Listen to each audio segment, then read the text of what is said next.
Hola, ¿qué tal? Sean todos ustedes bienvenidos a un paseo por la provincia. Este va a ser un programa muy especial. Nos hemos venido a Belorado, al Museo Inocencio Bocanegra. Lo que van a ver aquí es algo impresionante. Disfruten, porque pocas veces se ve algo así. Adiós.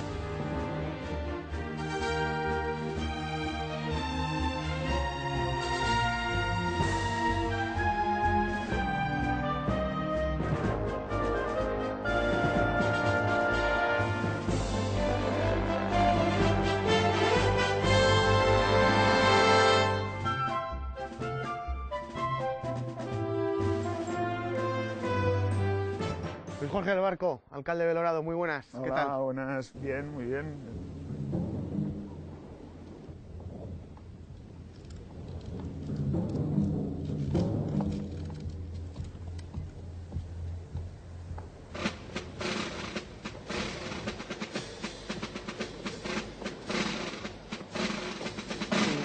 Nunca habíamos estado aquí, esto da miedo porque hoy es un paseo por la provincia un poco especial, diría yo, bueno, muy especial, ¿no? O diferente, ¿no? Muy diferente. Cuéntanos qué vamos a ver hoy en este programa especial. Bueno, principalmente nos vamos a acercar al mundo de la radiocomunicación y al mundo de la radiotransmisión y a través de decorados en puntos históricos muy concretos, ¿no? Primera Guerra Mundial, entre ellos. Decorados, es que lo dices como el decorado más grande de Europa en este sentido. Y este programa además lo queremos dedicar a una persona que se llama Inocencio Bocanegra, que es un poco el artífice de que estemos aquí nosotros ahora, ¿no? Sin duda, sin duda. Bueno, cuéntanos qué decorado más grande de Europa estamos. Bueno, como se presentó hace poquito, estamos en una reconstrucción de una trinchera de la Primera Guerra Mundial. Este año es el centenario, para nosotros es importante porque puede ser una promoción, desde luego, de cara sobre todo afuera. Y es cierto, por delante del Imperial War Museum o del Museo de Metz en París, o incluso el propio Museo de Passchendaele en Bélgica, Belorado ha presentado 620 metros cuadrados de decorado y son los que estamos viendo. Bueno, lo que vamos a ver aquí, hay muchas cosas que son casi en exclusiva, muy importantes, muy difíciles de explicar. Tienes una misión hoy, como si estuviéramos en la Primera Guerra Mundial. Yo creo que para centrarnos un poquito en lo que es esto, en lo que estamos en esta trinchera tan especial bajo tierra, este es el panel un poco donde se nos puede explicar dónde estamos. Obviamente en 600 metros, como dice, pues es difícil perderse, pero vamos a ponernos en la Primera Guerra Mundial, que esto es Alemania, Bélgica, y que aquí son 700 kilómetros de trinchera. ¿Cómo sé yo dónde tengo que ir, dónde estoy? Cuéntame un poco, Luis Jorge. Bueno, lo primero sí que quería decir, el decorado de la trinchera nosotros lo hemos hecho porque es el salto cualitativo y cuantitativo en el mundo de la comunicación, de la radiocomunicación. De ahí evoluciona y dijimos, ¿cuál es el primer paso? ¿O cuál es el motivo histórico para hacer la trinchera? Pues vamos a hacer un decorado. Como bien apuntabas y bien decías, desde el norte de Francia hasta Suiza, 700 kilómetros. También es cierto que la parte italiana y la parte con el límite del Imperio Austrohúngaro tenían ahí otra frontera, más kilómetros de trinchera. ¿Y cómo se ubicaban? Pues con estos carteles dentro de las líneas. Ahora estamos en una línea de comunicación, como bien apuntabas, aquí son 20 metros, la verdad serían casi 1 kilómetro de líneas de comunicación entre una y otra. Y aquí estamos en King Cross, en Langemarck. Este sector lo que recrea es Ypres, el saliente de Ypres, en la zona de Bélgica. Y si lo tradujéramos a casa, Burgos, vale. estaríamos en Burgos, en uno de los cruces de la provincia de Burgos, en Belorado, y donde, si voy hacia este lado, hacia la izquierda, iría hacia Pradoluengo, Villagal, Hijo, Fresneda, y si voy a este lado, pues estaría señalizado que iría hacia la zona de Fresno, Cerezo de Río Tirón y, no sé, hacia Briviesca, por ejemplo, ¿no? Serían las formas de comunicar para que la gente, cuando entraba aquí, una vez que te metes debajo de la tierra, pierdes por completo la orientación y así no perder más unidades de las que se perdían. Esto es como si vamos a la cueva de Fuente Molino, ¿no? Y nos metemos y perdemos la noción del tiempo, de la hora, del día y la noche. Y nos irían ubicando las galerías, las diferentes galerías. Vale, pues vamos a pasear, así que usted es el que tiene que dirigir el cotarro.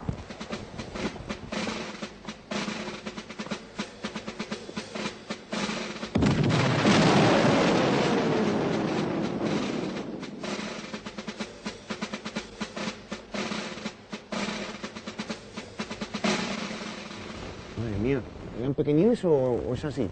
Cómoda la puerta, ¿verdad?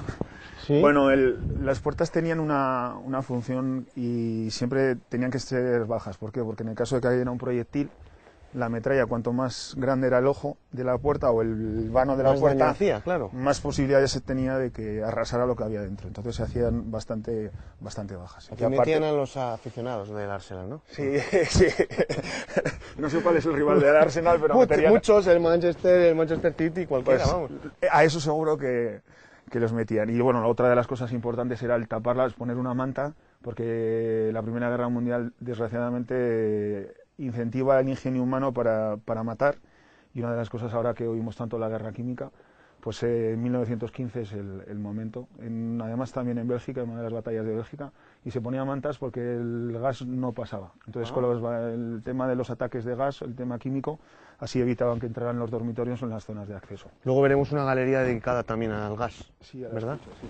Y ahora vamos a uno de los, claro, acabamos de pasar el año gastronómico por excelencia en Burgos, de 2 top chef. Bueno, pues así era hace unos años, en una trinchera, ¿no? ¿Dónde está? Ah, la kitchen, aquí está.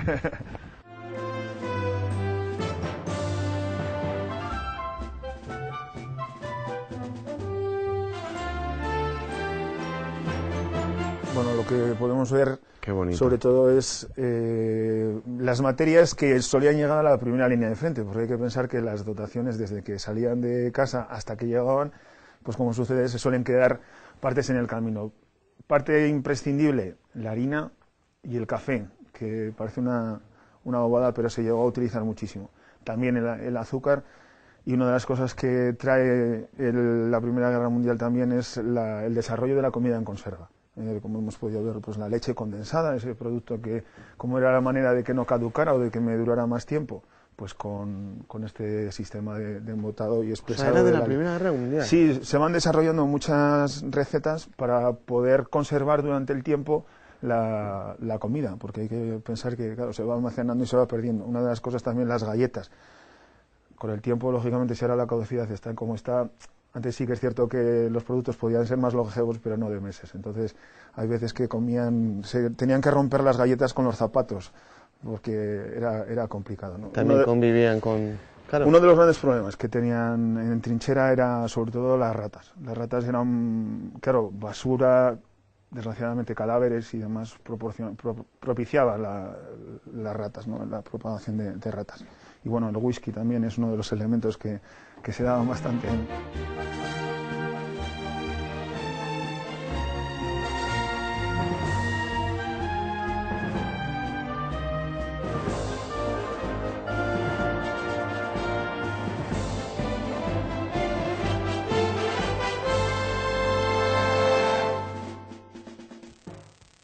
Bueno, Luis, una de las salas más importantes es esta, que es el puesto de mando. Aquí podemos entender dónde estamos también, ¿no? A través de ese mapa. Este pequeño croquis lo que viene a explicar, sobre todo a los visitantes, era por qué esto de las trincheras. Siempre oímos una única línea, ¿no? Y estábamos hablando antes de primera, segunda línea. Bueno, esto sería la línea de frente. Esto sería un bando.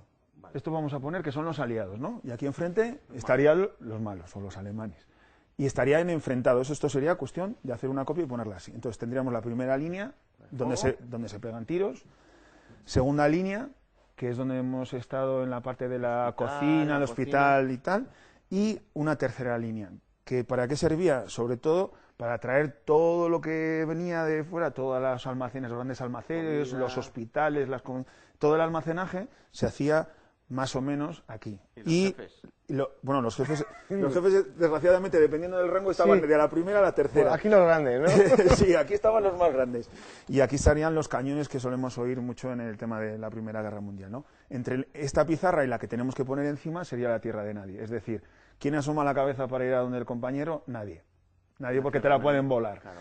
Esto sería la tierra de nadie, lo que había que ocupar. Bueno, vamos a ver, claro, aquí hay muchísimas cosas que enseñar, para eso está el museo y que vengáis cuando queráis, pero sí que dos piezas muy importantes, sí, sobre todo esta y esa, ¿verdad?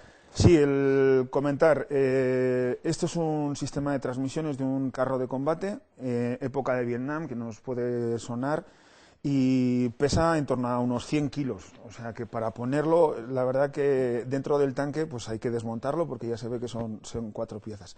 Y esto es la parte imprescindible del carro. El carro tenía que decirle dónde tenía que ir y aparte tenía que decir a los que iban acompañándole dónde le tenían que acompañar. Entonces, para unir a todo eso, todos los jefes y soldados que acompañaban una unidad pues tenían estas piezas. Y esto es importante porque dentro de lo que es el museo hay otras piezas originales o curiosas que encima se permite pues el uso, el que se pueda disfrutar, es para apuntar, simplemente un telémetro, efectivamente, y para apuntar. Aquí lo que se hacía era pues ver un objetivo y con una triangulación, trigonometría, pues a partir de la base, pues calculaban la distancia y así podían lanzar el proyectil. Y ahora sí que me gustaría enseñar una cosa para que se vea lo que ha cambiado la vida, ¿no? Ahora todo el mundo cogemos un teléfono, mandamos un WhatsApp, antes no había WhatsApp, pero fíjense ustedes los teléfonos que había en la guerra. Un soldado llevaba el aparato que está cogiendo el alcalde y el jefe, pues hablaba. Algo así, ¿no? Apretaba el botoncito este. Exactamente. Yo la parte de soldado llevaría lo que es el walkie. Y en este caso, usted como jefe sería la parte telefónica sin portear nada. Fíjate, qué maravilla. Y no tenías fotografía ni cámara ni nada. Esto era... No tenías cámara ni WhatsApp ni nada de eso. Luego hablaremos de una cosa, una joya que tenemos aquí a nivel de letras, ¿verdad? Sí, desde luego. Pues venga, ¿continuamos viaje? Continuamos.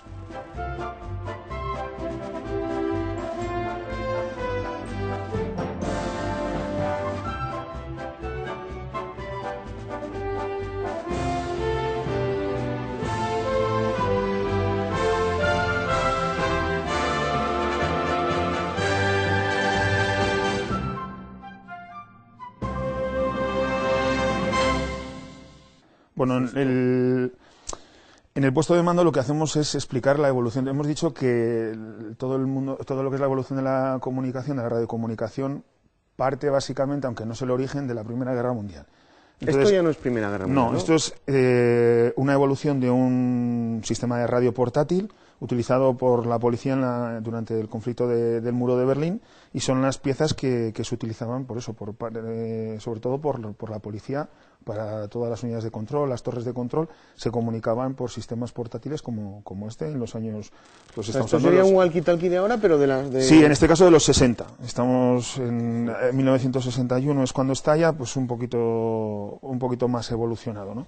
Y ya digo, las correas... Todo. Inocencio ha conseguido, desde luego la colección es llamativa en ese sentido porque está todo completo. Y esto lo vamos a poder ver en el puesto de mando de la trinchera, que es donde estamos, ¿no? Por sus órdenes.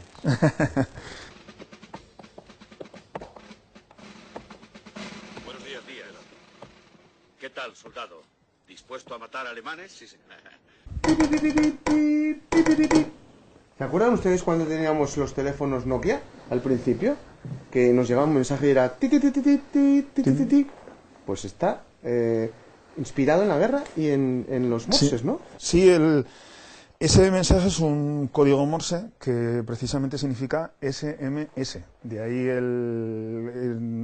el tema del SOS, querían hacer algo muy parecido y el código quedó en morse, pues con esos pitidos que reproducías en SMS, ¿no? Y en lo que estabas ahora es una escuela de morse para aprender. Había un profesor y daba unas señales, daba unos mensajes y los alumnos, como bien hacías, iban repitiendo el mensaje del que les mandaba el profesor. Impresionante. Algo como esto fue a Antártida, ¿no?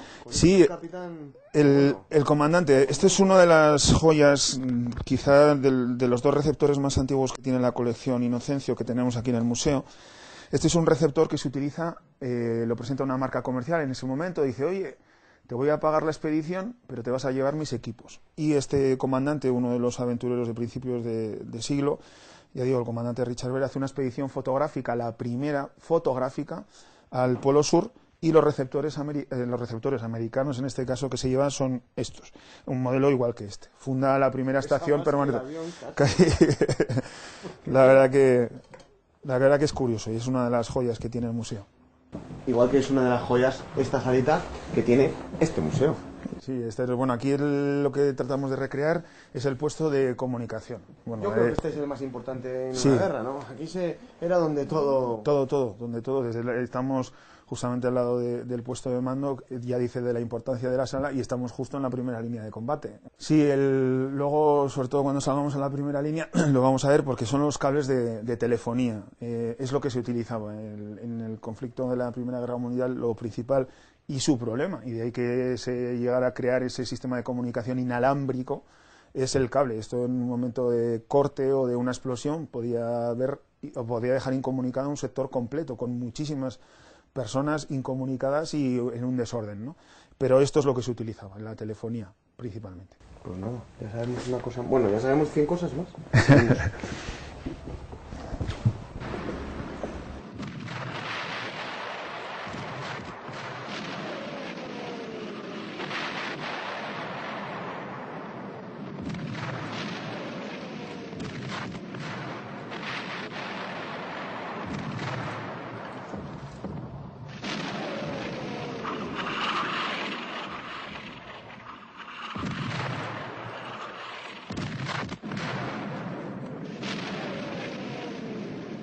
¿Por qué estamos aquí arriba?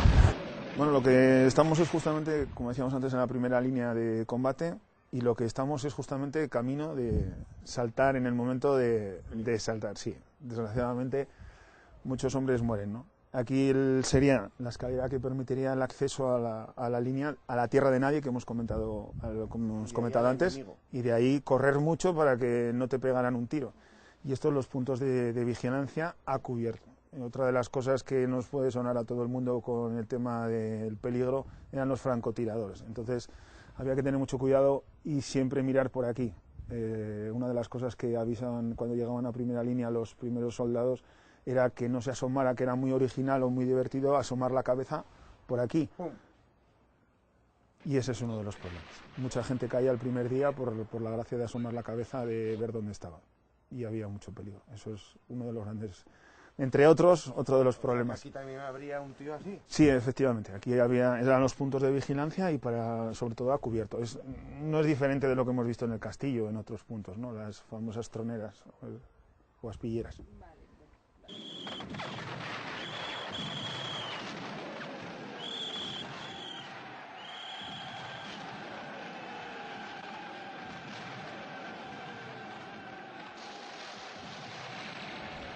Y aquí está por todos los lados los cables, ¿no?, que decías antes. Sí, aquí lo que podemos ver, pues, como curioso, el cableado que termina precisamente en el puesto de radio, que estaría exactamente, y el cableado telefónico, perdón, y el nombre de la calle, que es lo que se recrea. Road. Sí, y es así. En el sector que se ha recreado se ha querido ser purista, y en el sector de Passchendaele, en el King Cross que hemos leído antes, la línea de frente se llamaba Caledonia Road. La verdad que es como si estamos en la guerra.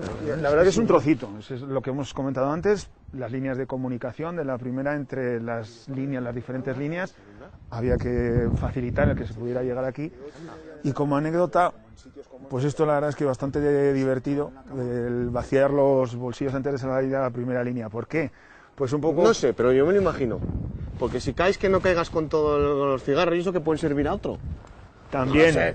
También, pero ¿qué es lo que se hacían mucho? Patrullas nocturnas. Entonces, si yo me voy y empiezo a andar con cuidado y me suena una parte metálica, ¿qué le estoy diciendo al enemigo? Justo ahí, donde estoy. Entonces avisaban siempre por esos motivos, ¿no? El hecho de no perder identificaciones y el que no se avisara al enemigo se le diera pistas, que bastante ya listo era. Bueno, y ahora donde también, perdona que me lío yo, otra de las cosas que también en la Primera Guerra Mundial se puso muy de moda es lo que todavía ahora, a día de hoy, se usa en los barcos y en la mar. Sí, las señales a través de cohete. Hay también los banderines, y claro, si nos cortaban la línea de teléfono, ¿qué es lo que utilizábamos? Cohete. ¿Por qué? Porque también es una visión masiva. Hay que tener en cuenta que en estas líneas hay momentos y batallas concretas en que podía haber en torno a 250.000 personas solo de un bando en pleno conflicto. Entonces, para ordenar todo eso, si no tengo radio, no tengo otro sistema de comunicación, ¿cómo lo puedo hacer? Con algo que se vea mucho. Entonces, lo que era la pólvora, y en este caso los cohetes, era la parte que se veía. Me topo porque es que estamos en zona de gas. Sí, nos falta el avisador, pero bueno, Ahí tendríamos la veleta arriba del todo, que nos diría la posición del aire, y en el caso de que tuviéramos la posición de aire aquí, tenemos que tener cuidado. En el caso de que no haya ningún tipo de peligro y no tengan necesidad, pondría el off. En el caso de que hubiera, pues tengo un avisador, hoy no está, y una pieza metálica que daría toda la alarma a toda la línea para que se pusieran las máscaras y evitar que nos gasearan, claro. Madre mía. Bueno, pues seguimos en la trinchera, ¿no? Sí.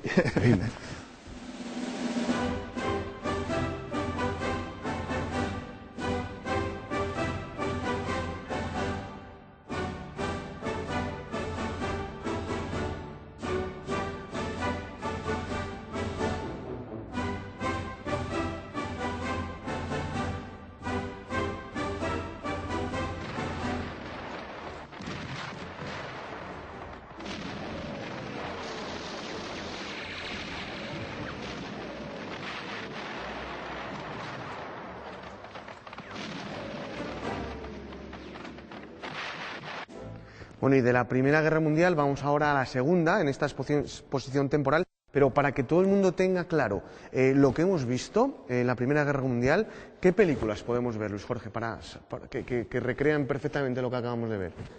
Yo creo que la más gráfica es Senderos de Gloria, ¿Senderos de Gloria? que es donde todo el mundo va a poder ver cómo era esa tercera, esa segunda, esa primera, es más fácil, o incluso más reciente la de War Horse de Steven Spielberg. También se ve ahí la primera línea con el combate, se ve la tierra de nadie, está muy bien definida. Vale, bueno, ahora estamos en la Segunda Guerra Mundial. Aquí sí que hay que decir que todo el que quiera ver esto solo lo va a poder ver hasta marzo, porque esta exposición temporal de la Segunda Guerra Mundial en marzo se... Sí, las piezas, hay bastantes piezas que se llevan porque no forman parte de los fondos del museo, son material cedido. En ese sentido, pues como no, agradecer al Ministerio de Defensa, sobre todo en este caso al Regimiento en el Pardo, que nos ha cedido ese material, y otro con lo que cuenta Inocencio, claro está. Esto me suena.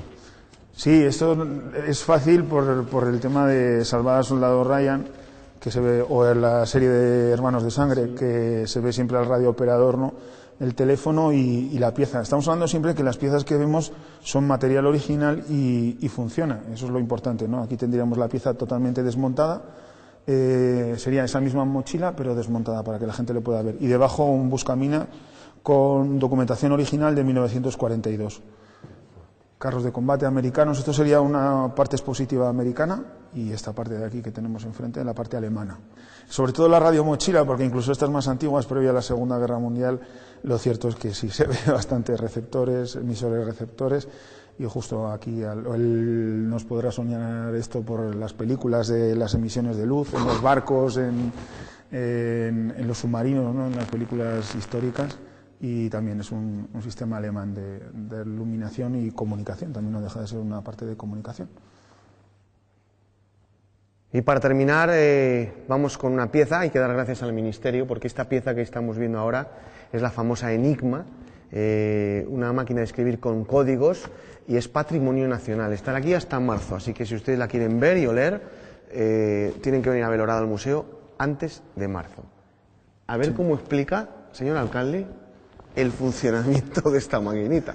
Sí, la verdad que es... ¿En 2 minutos? Sí, es complicado, pero bueno, lo que tenemos es una encriptadora, lo que se hacía como desde que éramos niños con el agua y el limón, en el papel, que luego sí, exactamente, para poder codificar mensajes. Bueno, los alemanes utilizaron principalmente durante la Segunda Guerra Mundial esta Enigma, que es una evolución militar. Esta es una de las más complejas, de 4 rodillos, de marina.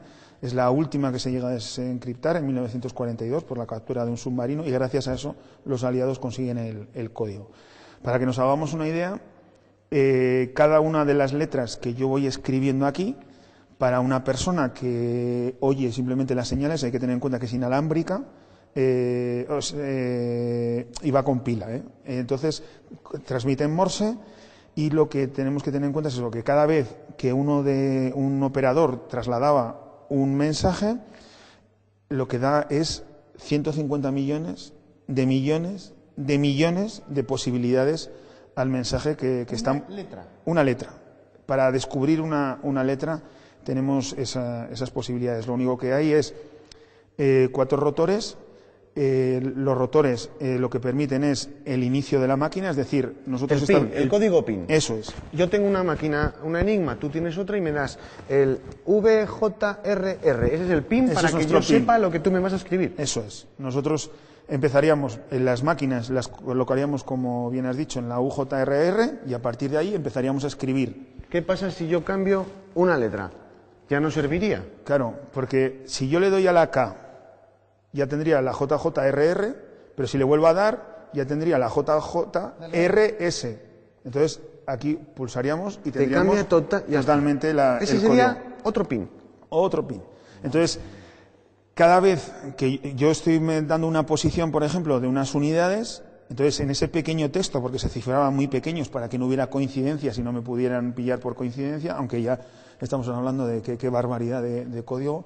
Entonces, cada vez que yo doy una letra, me va dando un número de posibilidades que lo hace, lógicamente, indescriptible o inalcanzable si no es con otra máquina y con los códigos que se daban y se cifraban y los sistemas que tenían, ¿no? Es un mundo el Enigma y es verdad que es una oportunidad para Belorado increíble que nos lo hayan, lo que decía, Patrimonio Nacional. Ahora mismo habrá como esta, como mucho, por si alguna se nos ha perdido, 4 en toda Europa expuestas. Entonces es muy importante el hecho de que nos lo hayan concedido y desde luego fue una gran noticia el que podamos contar con esta pieza tan importante durante estos 3 meses.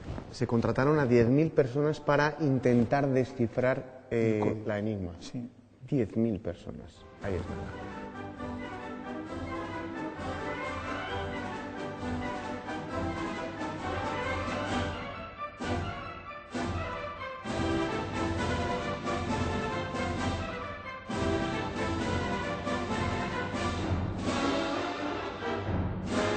Pues nada, ¿dónde estamos ya? Para terminar, que todo el mundo sepa dónde estamos. Bueno, el apartado quizá más curioso en el sentido no tiene los sistemas de radio, pero sí los equipos o piezas que los hacen funcionar, ¿no? Entonces, tanto para los radiooperadores como los sistemas de radio. Y luego el edificio, ¿no? El silo. Estamos atravesando una de las celdas que contenía el grano que se almacenaba para su reparto, distribución o cuidado.